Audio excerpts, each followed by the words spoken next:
পকেটে টাকা থাকলেই যে কোনো কিছু অসম্ভব নয়, এই কথাটির বাস্তব প্রমাণ যেন মুকেশ আম্বানি। নিজের ছেলের বিয়েতে রীতিমতো বিশ্ববিখ্যাত তারকাদের ভিড় লাগিয়ে দিয়েছেন তিনি। আন্তর্জাতিক গণমাধ্যমের প্রতিবেদন থেকে জানা যায়, এই বিয়েতে 4000 থেকে 5000 কোটি টাকা খরচ করেছেন আম্বানি পরিবার। আম্বানিদের সম্পদের 0.05% খরচ হয়েছে এই বিয়েতে। ফোর্বসের রিপোর্ট অনুযায়ী চলতি বছরে মুকেশ আম্বানির মোট সম্পত্তির হিসেব দাঁড়িয়েছে 10,18,612 কোটি টাকা। সেই হিসেবে ধনকুবেরের কাছে 5000 কোটি টাকা সামান্যই বলা যায়।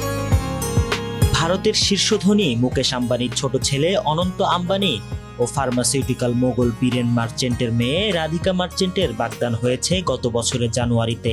এরপর গতকাল শুক্রবার হিন্দু ধর্মীয় রীতিতে গাঁটছড়া বাঁধেন এই যুগল। তবে তার আগে চলতি বছরের মার্চে জমকালো আয়োজনে দুবার বিবাহ পূর্ব অনুষ্ঠান হয়েছে। সেখানে দেখা গিয়েছিল হলিউড বলিউডের তারকাদের।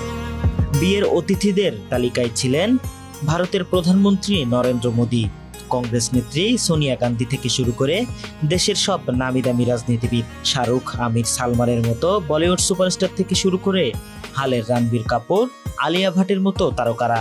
তবে এগুলো তো গেল শুধুমাত্র দেশের তারকাদের কথা। আম্বানি পুত্রের বিয়েতে বিশ্বের সব বাঘা রাজনীতিবিদ ও তারকাদের যেন অভাবই নেই। অনন্ত আম্বানি ও রাধিকা মার্চেন্টের বিয়ের আসরে বিদেশ থেকে আসা অতিথিদের আনতে 3টি ফ্যালকন জেট বিমান ভাড়া করেছে আম্বানি পরিবার। বিশ্বের বিভিন্ন প্রান্ত থেকে অতিথিদের বিয়ের আসরে উড়িয়ে নিয়ে আসবে এই বিশেষ ধরনের চার্টার্ড বিমান। শোনা যাচ্ছে প্রতি ঘন্টায় এসব বিমানের ভাড়া 7,20,000 রুপি। তবে শুধু 3টি জেটই নয়, আরও 100টি বিমান আগামী 3 দিন অতিথিদের সেবায় নিয়োজিত থাকবে। গতকাল শুক্রবার মুম্বাইতে বিয়ের পিঁড়িতে বসেন এই যুগল। তাদের বিয়েকে ঘিরে থাকছে জমকালো সব আয়োজন। আগামীকাল রবিবার পর্যন্ত চলবে সেলিব্রেশন। তাতে একে একে যোগ দিচ্ছেন খ্যাতনামা তারকারা। তারকাদের পাশাপাশি বিখ্যাত রাজনৈতিক ব্যক্তিত্বদের যোগ দেওয়ার কথা রয়েছে এই অনুষ্ঠানে। এছাড়াও বিখ্যাত টেলিভিশন ব্যক্তিত্ব কিম কার্দাশিয়ান, মার্কিন বক্সার মাইক টাইসনেরও দেখা মিলবে। এদিকে এই বিয়ে নিয়ে একদিকে যেমন মানুষের মধ্যে ব্যাপক আগ্রহের সৃষ্টি হয়েছে, অন্যদিকে ক্ষোভেরও সৃষ্টি হয়েছে।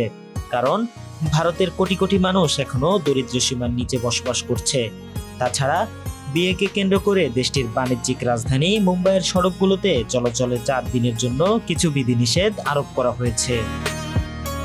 সিরাত আল মুস্তাকিম, আমার সংবাদ।